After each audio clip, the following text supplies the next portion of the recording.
Hansı vəzifə qrupları var?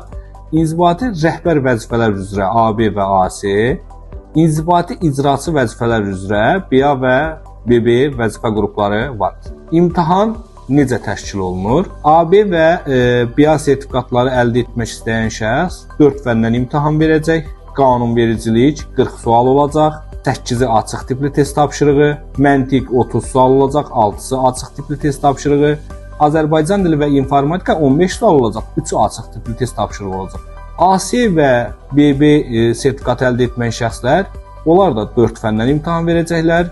Qanunvericilik 40 sual olacaq, hamısı qapalı tipli test tapşırığı, məntiq 30 sual olacaq, hamısı qapalı tipli test tapşırığı, informatika və Azərbaycan dili 15 sual olacaq, hamısı qapalı tipli test tapşırığı olacaq. Sertifikat təqdim olunacaq və sertifikatın qüvvədə olma müddəti 5 ildir.